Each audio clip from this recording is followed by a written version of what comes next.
Para las personas con alergias, nuestro mundo es cada día más hostil.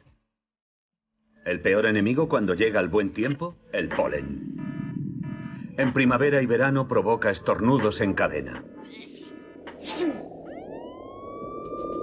Para muchas personas, comprar en el supermercado se convierte en algo heroico. Las personas alérgicas deben llenar con precaución su carrito. Y cuando regresamos a casa, no significa que estemos a salvo. El polvo y el moho escondidos en los rincones están plagados de ácaros que provocan asma y alergias. Incluso los gatos pueden ser temibles, al igual que las gambas y los cacahuetes, que pueden resultar letales. Científicos en todo el mundo intentan comprender este aumento espectacular de las alergias y exploran nuevas vías terapéuticas.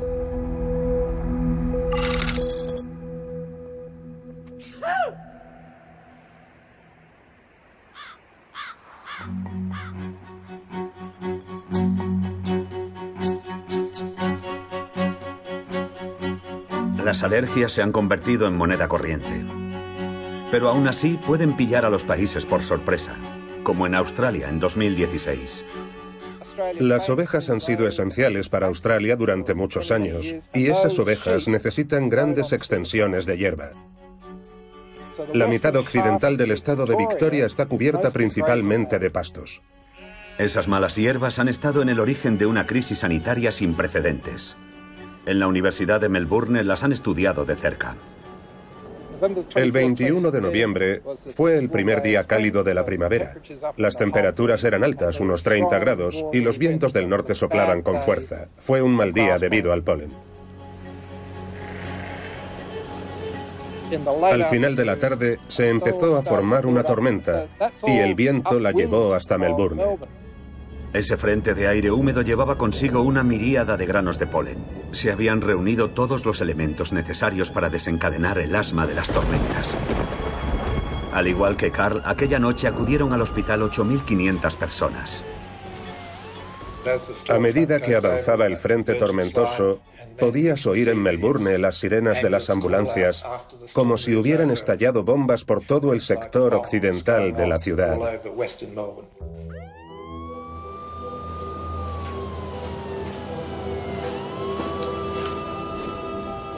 La sala de emergencias del hospital Box Hill era muy impactante. En la entrada había gente haciendo cola, eran enfermos y familiares. Algunos lloraban, se veía que tenían miedo. Muchos respiraban con dificultad y no podían recuperar el aliento. Era una verdadera pesadilla. 10 personas murieron aquel día. Y lo peor es que el asma de las tormentas también se está extendiendo por Europa, Estados Unidos y Oriente Medio. ¿Por qué tantas personas tienen asma? ¿Qué es lo que nos ataca de repente? ¿El polen? ¿El polen ataca la ciudad? ¿Y las tormentas?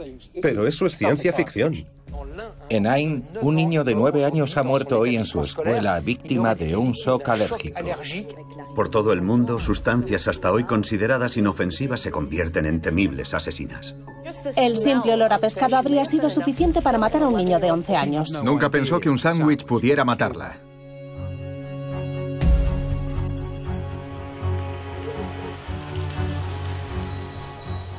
Sin embargo, no hace tanto tiempo, pasear bajo una avenida de árboles en flor no provocaba tantos estornudos. A Gideon Lack, un alergólogo británico, se le ocurrió revisar los primeros estudios científicos realizados sobre la alergia y descubrió este sorprendente artículo publicado en Londres en 1819. John Bostock describió una serie de misteriosos síntomas que aparecían en junio y julio. Prurito agudo en el ojo, sensación de escozor, ojos extremadamente inflamados, irritación de la nariz, crisis de estornudos muy violentos. Este médico no tenía ningún conocimiento de la patología, pero describió maravillosamente todos los síntomas de lo que hoy llamamos la fiebre del heno o rinitis alérgica. John Bostock estudió su propio caso porque los pacientes con fiebre del heno eran tan escasos que no conseguía encontrar otros sujetos. Tardó 9 años en diagnosticar y estudiar 28 casos diferentes. Los tratamientos, por decirlo suavemente, eran ridículos. John Bostock describe una serie de tratamientos que van desde la sangría, que era bastante popular en aquella época, a purgas, ventosas, una dieta estricta, opio, cuyo uso obviamente hoy en día resultaría muy controvertido, tratamientos con mercurio, baños fríos. Esto demuestra hasta qué punto no tenían ni idea de qué era lo que pasaba. Se limitaban a probar empíricamente diferentes tratamientos. A finales del siglo XIX, en la Inglaterra victoriana, la fiebre del heno se consideraba una enfermedad aristocrática porque afectaba principalmente a los ricos de las ciudades.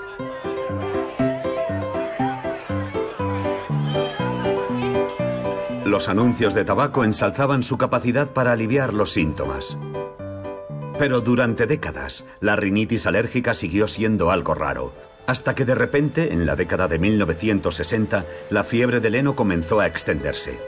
Entonces afectaba al 5% de la población. Hoy, John Bostock no tendría ningún problema para encontrar otros enfermos como él.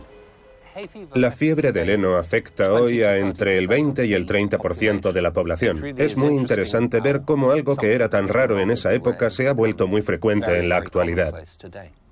En 2050, según las estimaciones de la Organización Mundial de la Alergia, 4.000 millones de personas padecerán algún tipo de enfermedad alérgica.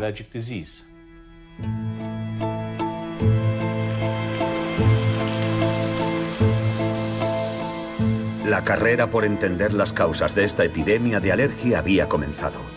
Para los científicos, el punto de partida era retroceder en el curso de nuestra historia evolutiva y genética. Me llamo Luis Quintana Mursi y hago de Indiana Jones para descubrir nuestra historia, nuestros orígenes, nuestras migraciones, las relaciones entre el Homo sapiens y otros homínidos, como los neandertales. El momento en el que las dos especies se encontraron es crucial en nuestra historia y en la de las alergias. Luis visita a nuestros antepasados. Hace 60.000 años, el Homo sapiens salió de África y enseguida se estableció en el sur de Asia. Luego llegó a Europa, hace unos 50.000 años. Durante esas migraciones por todo el mundo, los humanos tuvieron que adaptarse a diferentes patógenos. En cada nueva región, el Homo sapiens se enfrentó a nuevas amenazas. Bacterias, virus, venenos, parásitos o plantas tóxicas. Existe un atajo para adaptarse mejor al entorno, que consiste simplemente en mezclarse con una población que ya se ha adaptado al medio. Cuando los sapiens se encontraron con los neandertales, no solo hubo un intercambio material, joyas, adornos, también hubo un verdadero intercambio de genes. En otras palabras, tuvieron hijos. Y gracias a ese mestizaje, hoy todos los genomas europeos y asiáticos contienen en torno a un 2 y un 3% que viene de los neandertales. Luis Quintana Mursi quería saber qué papel había jugado ese intercambio de genes en nuestra salud actual. Y para ello utilizó una base de datos única en su género.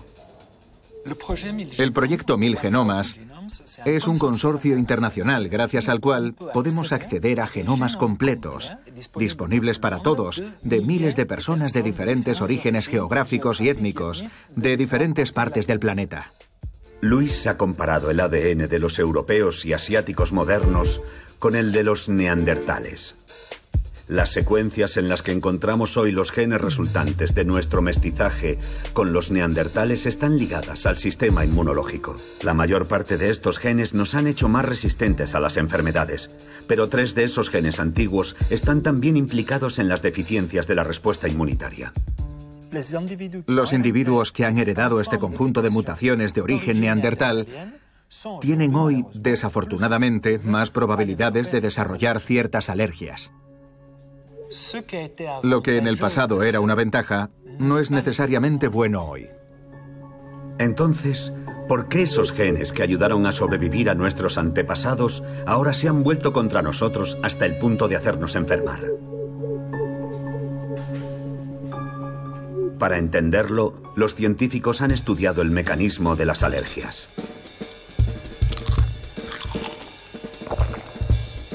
Tomemos como ejemplo la alergia al cacahuete. Nuestro sistema inmunológico vigila todo lo que entra en nuestro cuerpo. Siempre está en guardia contra los invasores. Un cacahuete es inofensivo, pero en el caso de una persona alérgica, el sistema inmunológico lo considerará como una amenaza. Es una falsa alarma, pero ya ha pasado al modo defensivo. Las células comienzan a producir anticuerpos en masa, la inmunoglobulina E o IgE.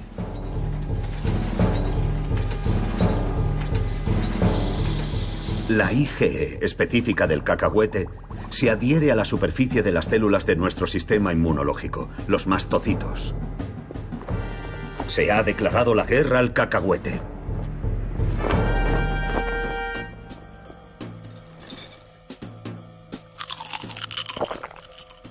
La próxima vez que la persona alérgica coma cacahuetes, todo un ejército estará preparado para lanzarse sobre el invasor. Las células inmunitarias, los mastocitos, pueden liberar histaminas y provocar así reacciones alérgicas como estornudos o erupciones cutáneas. En el peor de los casos, el sistema inmunológico responde de forma tan violenta y desproporcionada que pone las funciones vitales en peligro. Es el shock anafiláctico, que puede ser mortal. En ese caso, solo una inyección rápida de adrenalina puede salvar a veces la vida del paciente. Pero, ¿por qué esa guerra total cuando el enemigo es inofensivo? En Lieja, Bélgica, una nueva generación de científicos intenta descubrirlo. Su enfoque es totalmente nuevo. Durante mucho tiempo hemos pensado que las alergias eran importantes para la defensa inmunológica contra los parásitos. Hay que recordar que una reacción alérgica puede matarte. Y eso evidentemente no interesaría a un parásito, que siempre querrá mantener con vida a su anfitrión para poder seguir viviendo dentro de él. Entonces, ¿para qué sirven realmente las alergias? Los científicos han analizado la llamada hipótesis de las toxinas, según la cual las alergias en su origen habrían sido diseñadas para protegernos de las toxinas y los venenos. Esta hipótesis parece la más lógica, ya que explica el carácter rápido y violento de las reacciones alérgicas, como es el caso de los vómitos, los estornudos o la comezón. Todos esos mecanismos de expulsión tienen un objetivo común: eliminar lo antes posible las sustancias tóxicas a las que hemos estado expuestos. Los investigadores diseñaron un experimento de laboratorio. Inyectaron a ratones una dosis de veneno de abeja equivalente a varias picaduras. Los ratones tuvieron una reacción alérgica. Las células inmunes y los mastocitos se armaron de IgE contra el veneno de abeja. Después, inyectaron a los ratones una dosis normalmente letal de veneno de abeja.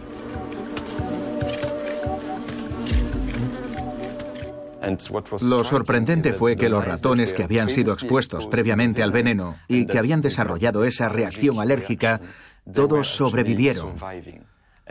Y los otros, los que no habían recibido previamente las picaduras de abeja, esos ratones murieron. Después, los investigadores estudiaron con un microscopio electrónico el efecto del veneno en las células. Ponemos el veneno en las células y luego lo grabamos en vídeo para ver qué es lo que le pasa a las células. ¿Estas siguen vivas? Sí. ¿Y ves el reloj? Sí. Enseguida el veneno comienza a hacer efecto. Y ahora ya han empezado a morir. En la pantalla, cuando esas células mueren, se tornan de color azul turquesa. Luego, los científicos expusieron nuevas células al veneno y a la sustancia liberada durante la reacción alérgica.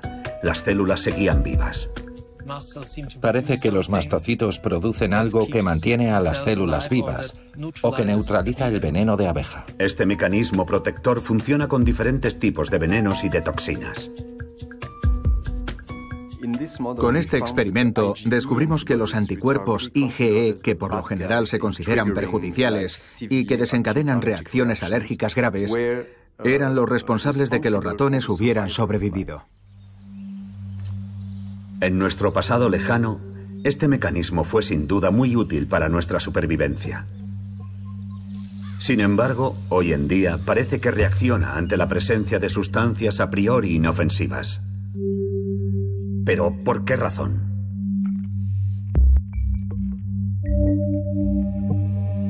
Es posible que esas sustancias sean menos inofensivas de lo que parecen. Debemos ser conscientes de que vivimos en un mundo cada vez más tóxico. Y la reacción que el cuerpo desarrolla solo puede ser una forma de intentar escapar de todas esas sustancias tóxicas que nos rodean.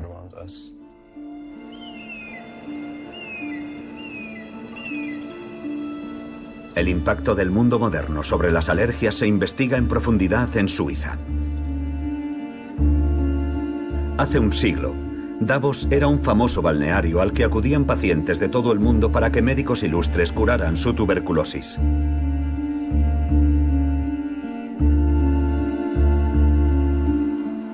Hoy, Davos acoge a una comunidad internacional de científicos que trabajan en las nuevas epidemias alérgicas. Desde la década de 1960 hemos observado un fuerte aumento en la prevalencia de estas enfermedades. Esto ha ido acompañado de un cambio en nuestro entorno.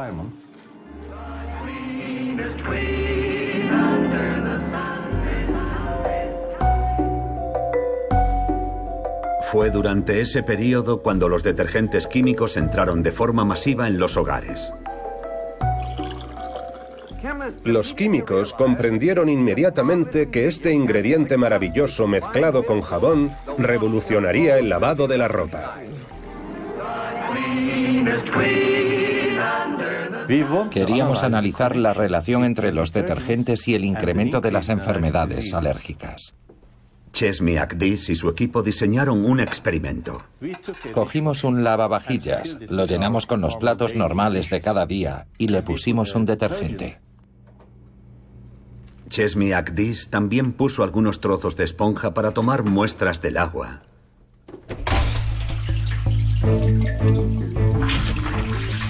Y saber hasta qué punto estamos expuestos a los detergentes.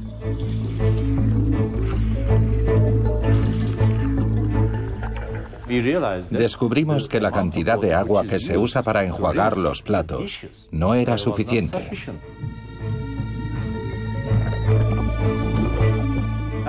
Después del ciclo de aclarado comienza un ciclo de secado con aire caliente y los detergentes se quedan pegados en los platos, en las cucharas, en los vasos que vamos a usar pocas horas después para alimentarnos o para alimentar a nuestros bebés. ¿Qué pasa cuando los productos químicos de los detergentes domésticos entran en contacto directo con nuestro cuerpo a través de nuestra ropa, nuestros platos, nuestras baldosas e incluso nuestras mesas?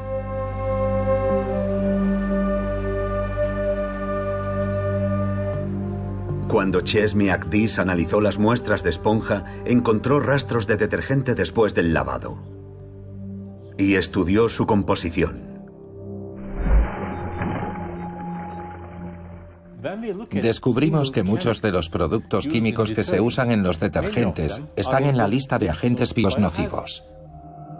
Todas estas sustancias, enzimas, tensoactivos, conservantes, perfumes químicos y colorantes, entran en contacto con nuestro cuerpo después de usar productos de limpieza. El equipo expuso un cultivo de células pulmonares a cantidades ínfimas de lejía para observar cómo reaccionaba el tejido celular. Una de las funciones principales de nuestros tejidos biológicos es protegernos del entorno. Las células sanas tienen paredes fuertes llamadas barreras celulares. Y esas barreras son muy estrechas, sin espacio entre las células.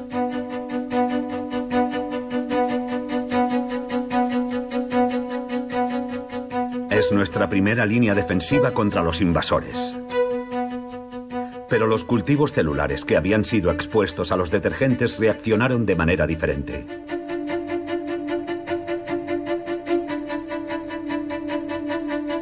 Los daños que sufren son visibles al microscopio. Las barreras celulares se deterioran y aparecen espacios entre las células. Esta barrera celular deteriorada deja la puerta abierta de par en par a todo tipo de intrusos que pueden colarse en nuestro cuerpo. Desde productos químicos a microplásticos, pasando por microbios, toxinas y alérgenos, todos quieren participar en el juego. Los agentes de seguridad de nuestro sistema inmunológico están desbordados y pueden equivocarse. Cuando se abren las barreras tisulares, los microbios, los alérgenos, las toxinas, los contaminantes ambientales pueden penetrar más profundamente en los tejidos y pueden provocar asma, dermatitis atópica y rinitis alérgica. Nuestro ADN, producto de un mestizaje ancestral, un mecanismo protector que pierde el control, los productos químicos modernos que nos debilitan, todo suma para que el mundo en el que vivimos resulte cada vez más alergénico.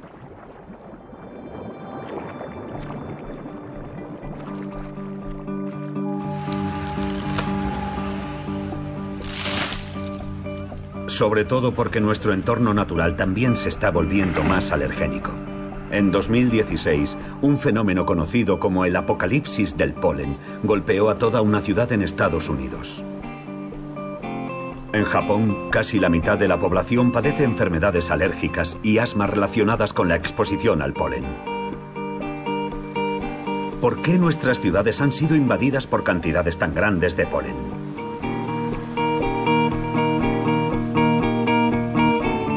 En Granada, Paloma Cariñanos ha participado en un estudio europeo sobre el alto potencial alergénico de los centros urbanos. Los espacios verdes urbanos son elementos fundamentales en las ciudades. Lo que pasa es que si no se diseñan bien, pueden convertirse a su vez en fuentes emisoras de polen alergénico y esto generar un gran impacto en la población. Entonces, ¿de dónde procede exactamente todo ese polen extra? Paloma Cariñanos señala algunos de los culpables. Esto es un olivo y se está observando que debido al cambio climático su floración se está extendiendo hasta más de una semana en los últimos años. Esto quiere decir que cuanto más tiempo esté en floración, más polen emite a la atmósfera y mayor problema para los alérgicos. El cambio climático ha traído consigo a España nuevos polinizadores. Con las nuevas condiciones ambientales, plantas como esta de la familia de las gramíneas pueden llegar a los territorios y, si las condiciones son favorables, convertirse en invasoras. El 30% de la población es alérgica a esta familia de pólenes. El calentamiento global, las plantas invasoras e incluso las nuevas variedades exóticas hacen que el aire de nuestras ciudades cada vez esté más cargado de polen. Pero el centro de las ciudades también se ve afectado por otro problema. En el mundo de las plantas podemos encontrar algunas especies que tienen las estructuras masculinas y femeninas sobre las mismas plantas, pero también es posible encontrar algunos grupos en donde tenemos las estructuras femeninas y las estructuras masculinas separadas en diferentes plantas. Como por ejemplo el ginkgo biloba. El árbol macho produce el polen, que viaja a largas distancias para llegar a las plantas hembra, que luego producirán su fruto. Y en las ciudades se ha practicado mucho el sexismo botánico, es decir, la discriminación de los ejemplares de sexo femenino. Ese es el caso de la Gran Vía, la calle más transitada de Granada. A mis espaldas podéis ver los 200 árboles macho de ginkgo biloba que se introdujeron en la última remodelación de la plaza. No se introdujo ningún ejemplar femenino.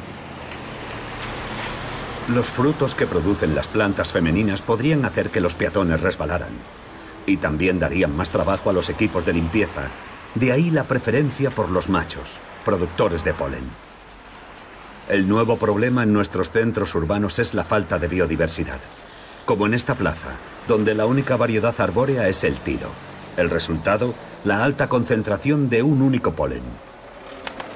lo que ha ocurrido es que hemos tenido un uso muy importante y muy masivo de muy pocas especies y eso es lo que ha generado los importantes problemas de emisión de polen que hoy en día existen en muchísimas ciudades. El plátano de sombra es el ejemplo perfecto de este monocultivo intensivo. Son los árboles de sombra más populares del mundo, pero su polen también es uno de los más alergénicos. Sexismo botánico, cultivos sin diversidad, calentamiento global. Con todos estos factores, la concentración de polen en nuestras ciudades podría cuadruplicarse de aquí a 2050.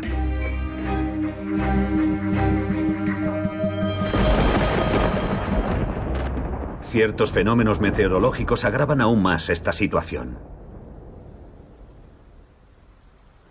El asma de las tormentas de Melbourne, que mató a 10 personas en 2016, es un ejemplo perfecto, bien conocido por los investigadores. La humedad de una tormenta o de la lluvia hace que el polen absorba agua. El polen se infla y termina explotando. Como consecuencia de ello, el contenido celular de polen, que es alergénico, se libera en pequeños fragmentos en el aire. Al inhalarlas, esas partículas penetran más profundamente en los pulmones y provocan síntomas aún más fuertes. Algunos de esos síntomas son mortales. Janine Frolis dirige un equipo que lleva a cabo una investigación innovadora sobre los granos de polen y su comportamiento agresivo. Pero eso no parece deberse solo a la cantidad de polen en el aire. ¿Es posible que los propios alérgenos puedan transformarse?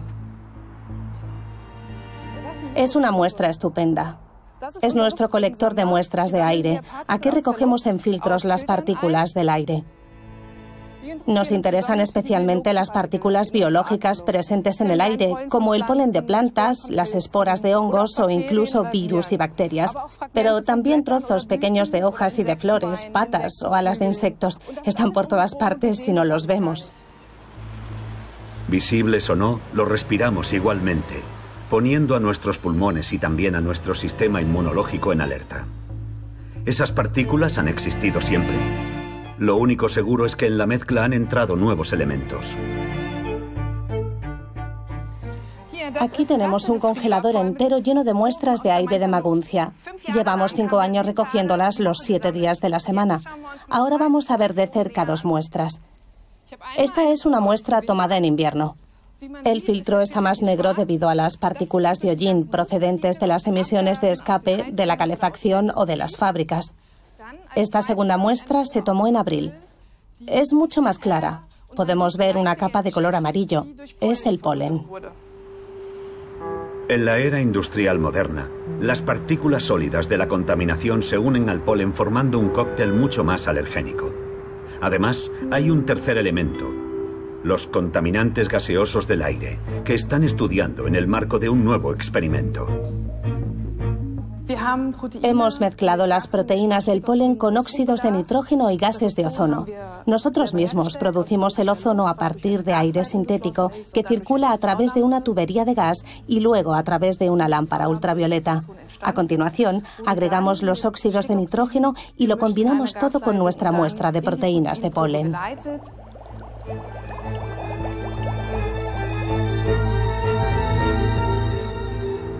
Es la simulación de un proceso que se produce cada primavera cerca de carreteras bordeadas de árboles.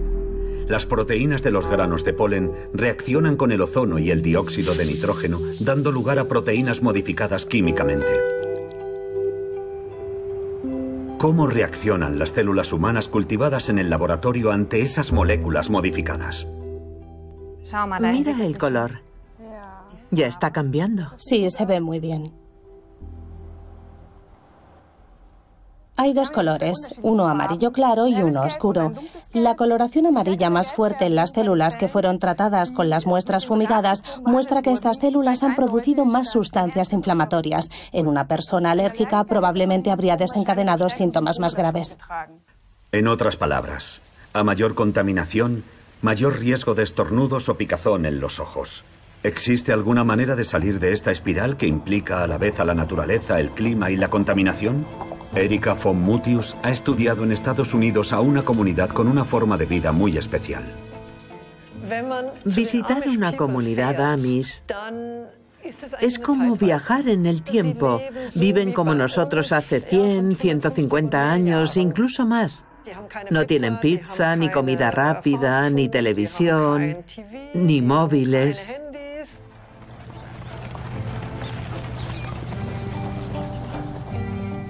Otra cosa que no tienen los Amish, exceptuando algunos casos raros, son alergias. Esta peculiaridad de los Amish es un objeto de estudio extraordinario para los científicos.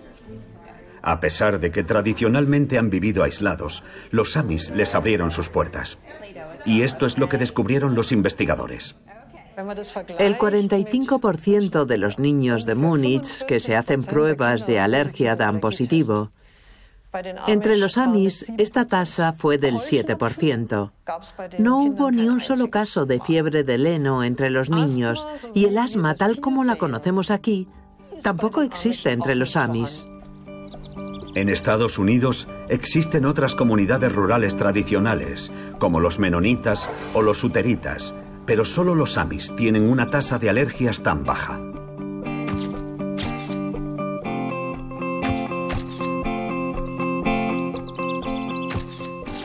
He trabajado con los Amish y los uteritas. Las granjas Amish tienen una casa que está justo al lado de los establos para los caballos y las vacas. Los uteritas, por su parte, construyen sus aldeas alrededor de una iglesia y un centro comunitario. Los establos están más lejos. Esto significa que los niños uteritas no tienen contacto con los animales de la granja, mientras que en una granja Amish todo está cerca. Los niños corren por todas partes entre las vacas, los caballos, las gallinas y la casa. Están todo el tiempo en contacto con los animales. Desde una edad temprana, los Amish exponen su sistema inmunológico a un rico cóctel de microbios y de materia vegetal y animal. También consumen alimentos no procesados y leche no pasteurizada. Todos los productos del hogar con los que entran en contacto son caseros. Es lo que los científicos llaman el efecto granja. Cuanto más nos hemos alejado con el paso de los años de esta forma de vida tradicional, más han aumentado las alergias. Todo parece indicar que nuestro sistema inmunológico necesita algún estímulo externo para aprender a ser tolerante. Por así decirlo, nuestro sistema inmunológico no puede hacer eso por sí solo. Y eso es lo que estamos perdiendo cada vez más en el mundo urbano. De regreso en Europa, los científicos profundizan sus investigaciones acerca del efecto granja sobre el terreno. Susan Lolliger visita una granja de animales para participar en un estudio de alcance internacional. Hará un seguimiento de 1000 niños que viven en granjas en al menos 5 países europeos durante 16 años.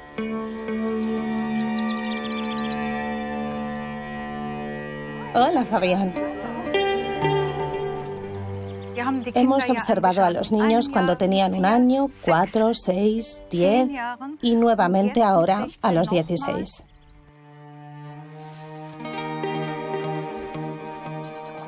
Desde que nació, a Fabián le han hecho pruebas periódicamente. Es una prueba cutánea por punción. Esta es una prueba de alergia en la que se aplica una solución con polen sobre la piel. Luego pinchamos suavemente y vemos si hay una reacción a algún alérgeno o no. Aquí ya vemos un control positivo, así que todo está bien. No se ve nada más, por lo que no parece que sea alérgico a ninguna de estas sustancias. A lo largo de su vida, Fabián se ha hecho otras pruebas para poder saber a qué alimentos, polvo u otras sustancias pudo haber estado expuesto. ¿Lo sientes? ¿Te duele? No, no duele. Listo. No ha sido tan horrible. Estupendo. Susan Lolliger y su colega Remo Frey investigan qué elementos podrían haber protegido de las alergias a Fabián y sus hermanos. Los niños de las ciudades e incluso de los pueblos tienen tasas de alergia mucho más altas que Fabián. ¿Cuál es el secreto de su inmunidad? Al igual que el caso de los Amis, los científicos han encontrado la respuesta en los establos. Hemos descubierto que en contacto con ellos, el ácido siálico de los animales se transfiere a los humanos, algo que también se puede medir en la sangre de estos niños. El ácido siálico desencadena una respuesta inmunitaria en el cuerpo que lo protege de la inflamación.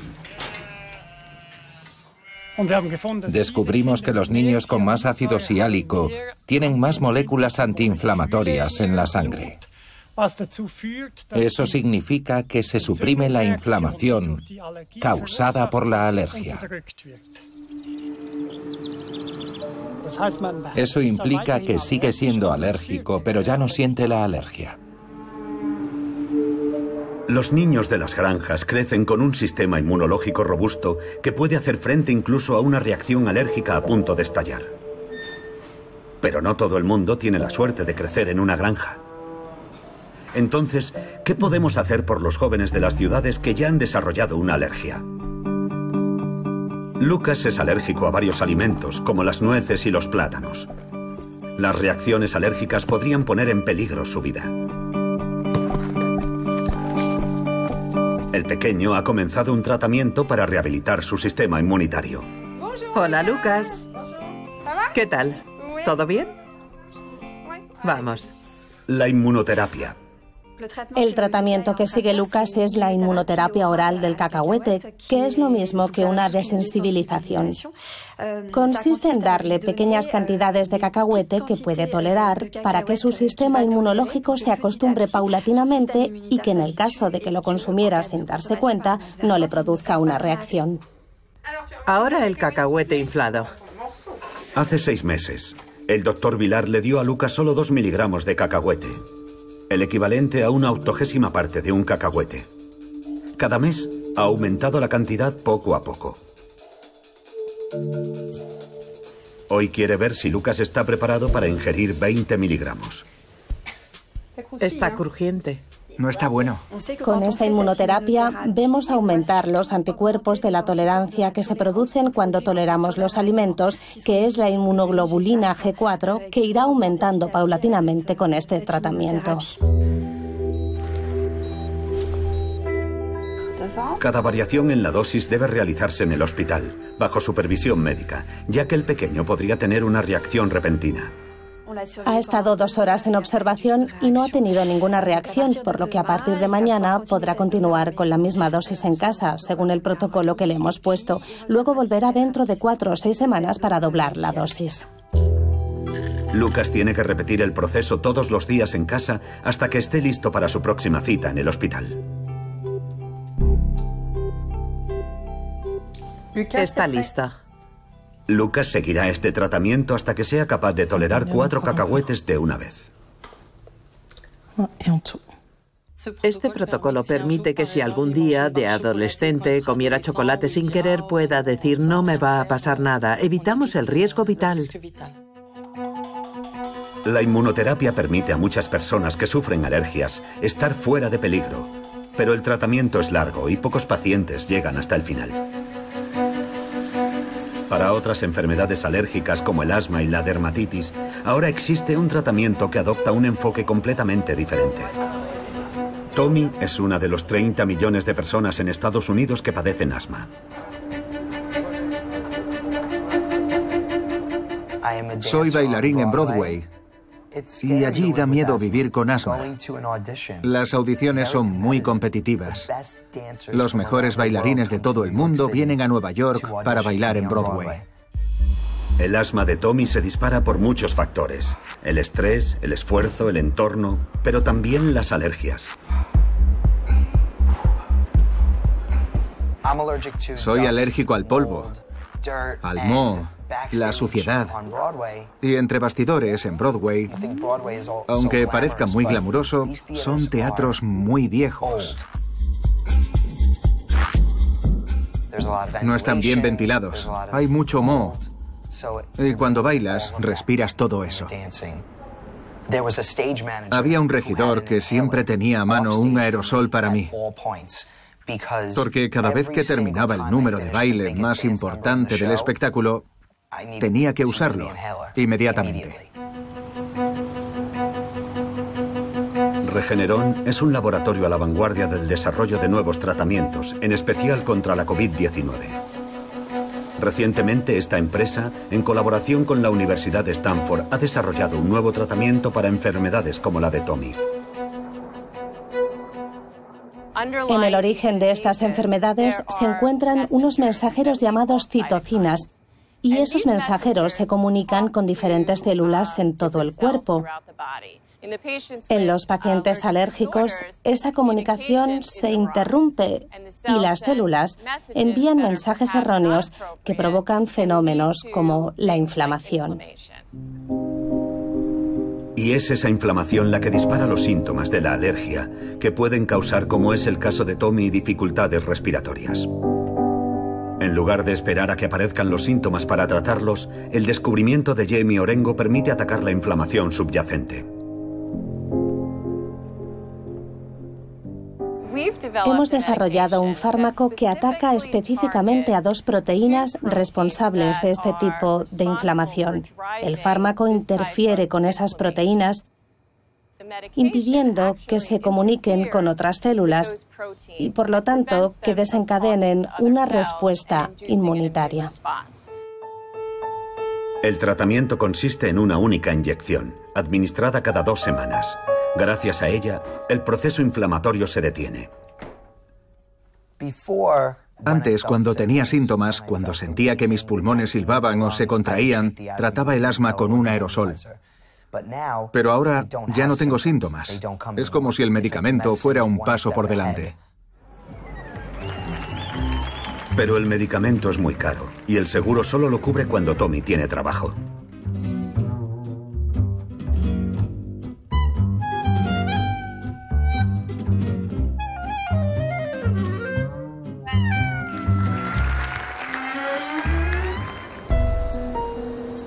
En Francia, este tratamiento está disponible desde hace poco tiempo para el asma y la dermatitis alérgica. Cuesta 4 millones de euros al mes a la Seguridad Social. La explosión de epidemias de alergia está provocando una crisis médica y también un grave problema para la Seguridad Social.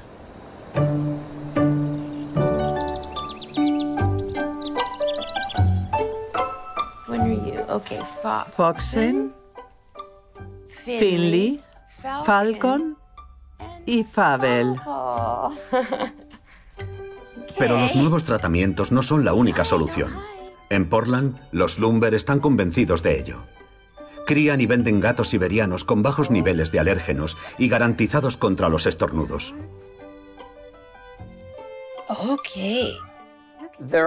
Se considera que existen 8 grandes alergias a los gatos, a diferentes proteínas, enzimas. La principal es la proteína FELD1, Felis domesticus primus, que es la causa de aproximadamente el 70% de todas las alergias a los gatos. A menudo se piensa que las alergias a los gatos están causadas por el pelo, pero de hecho, el alérgeno está sobre el pelo. Las glándulas sebáceas, el pelaje y la saliva secretan el alérgeno. Cuando el gato se acicala, libera una gran cantidad de alérgenos en el aire. De forma que es imposible escapar del alérgeno, a menos que tengas un gato siberiano. 1 de cada 7 siberianos es levemente alergénico, en comparación con 1 de cada 400 de otras razas. Pero en una camada, ¿qué gatito será compatible con una persona que sufre una alergia grave? Para saberlo, Tom y Meredith han desarrollado una prueba exclusiva. La proteína FELD1 aparece en la saliva a las 11 semanas, pero es demasiado pronto para hacerles la prueba. Los gatitos necesitan tener 12 semanas. Si manipulas las glándulas y el paladar, la muestra se diluye. Si el gato se asusta, la cantidad de FELD1 en su saliva se triplicará en pocos segundos. Es necesario realizar numerosas pruebas a lo largo de toda la semana para obtener un resultado fiable.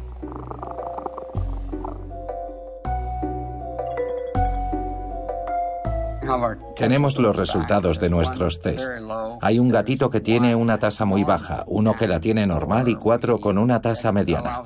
Vamos a dejar uno con una familia con alergias graves y 4 con familias con alergias leves.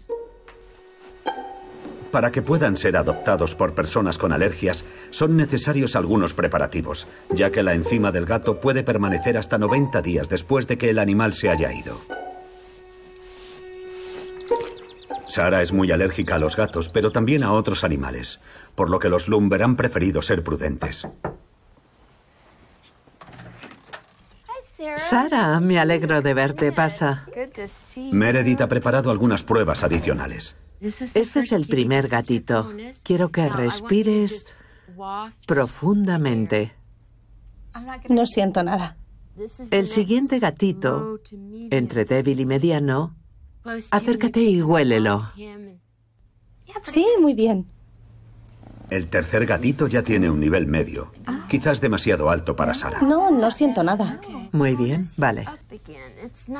Sara todavía no siente ningún síntoma. La prueba puede continuar.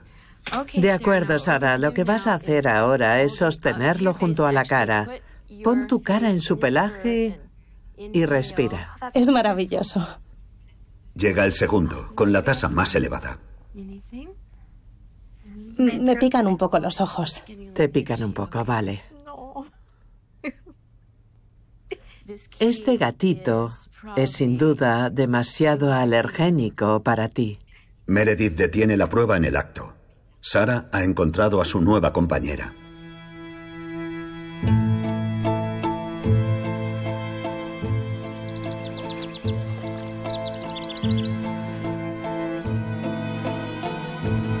Pero en lugar de evitar la exposición a los alérgenos o tratar los síntomas, ¿es posible encontrar soluciones más duraderas?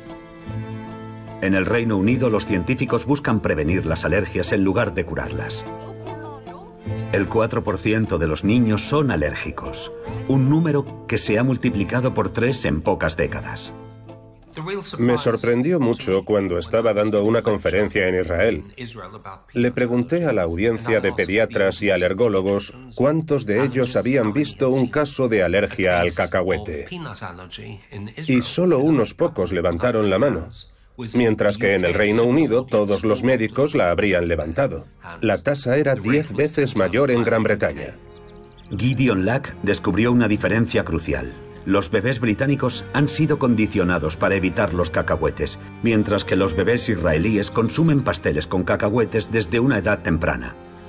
Así que empezamos a preguntarnos si en el Reino Unido estábamos siguiendo el camino equivocado y si la raíz del problema no sería precisamente no consumir cacahuetes. Gideon Lack organizó un ambicioso estudio nacional en el que participan niños con alto riesgo de alergia alimentaria. Por alto riesgo, me refiero a bebés de 4 a 11 meses que tienen un riesgo mayor de desarrollar alergias a los cacahuetes. Son bebés que tienen la piel seca y eczema severo o una alergia al huevo que comienza precozmente. Junto con su equipo, dividió a 640 bebés en 2 grupos. El primer grupo seguía la recomendación oficial, que decía a los padres que evitaran los cacahuetes durante el primer año de vida. El segundo grupo recibió cacahuetes a partir de los 4 meses. 5 años después, comparó los 2 grupos. Y constatamos una reducción muy significativa en la tasa de alergia al cacahuete en el grupo de bebés que lo habían comido. La tasa de alergia al cacahuete se redujo en un 80% o más. El estudio demostró que a una edad muy temprana, nuestro sistema inmunológico está mucho más abierto a hacer nuevos amigos. Así puede desarrollar mecanismos de tolerancia. Otros estudios sugieren que este método también funciona con la leche y los huevos. Durante décadas se les dijo a los padres que evitaran dar alérgenos alimentarios a los bebés. Parece que hay que hacer lo contrario. Es posible que durante décadas hayamos estado causando alergias a los alimentos al recomendar que se eviten ciertos alimentos.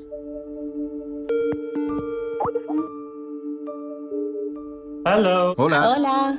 Hola, soy Gideon Lack. ¿Cómo estáis? Muy bien, yo soy Matt. ¿Cómo estás? Yo soy Ana. ¿Y Lula? ¿Vuestro primer hijo? Sí. Tengo entendido que hay alergias en vuestra familia. Gideon aconseja a los padres sobre cómo introducir estos alimentos arriesgados lo más rápido posible. Mucha gente dice que dándole una cucharadita cada semana se solucionará el problema.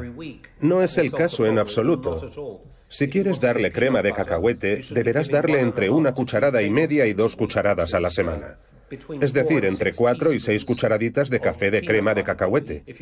Es más fácil hacerlo si lo mezclas con un alimento como el plátano, porque a los bebés les encanta. La cantidad es importante. Ella parece estar a favor o en contra. Ella dijo, quema a los padres. ¿Por qué no habéis hecho esto antes? Muchas gracias. Para detener eficazmente la epidemia de alergias, debemos cambiar la forma en que criamos a nuestros hijos. Necesitamos reconectarnos con la naturaleza para fortalecer nuestro sistema inmunológico desde una edad temprana. Yo tengo otros sueños. Por ejemplo, un jardín de infancia o una guardería en una granja donde los niños irían al granero o al huerto desde pequeños. ¿Cómo podemos reintegrar en la sociedad esta vida rural que está a punto de desaparecer? Deberíamos tomarnos en serio el cambio climático y revisar la forma en que diseñamos nuestras ciudades. Pues una de las ideas que tengo es la de generar un jardín en femenino, donde todas las plantas que haya pues sean de sexo femenino y que por lo tanto no haya la posibilidad de que se emita polen. Luego será un espacio libre de alergias y muy saludable pues para todo el que quiera visitarlo. Dependemos demasiado de la producción industrial y de sustancias tóxicas que alteran nuestro sistema inmunológico. Estamos trabajando en recomendaciones para reducir el uso de detergentes y sustancias que nos perjudican. Realmente necesitamos detenernos para que nuestros hijos no sigan expuestos a todos estos productos tóxicos. Las alergias son señales de alerta que nos envía nuestro cuerpo. Así que escuchémoslo y actuemos.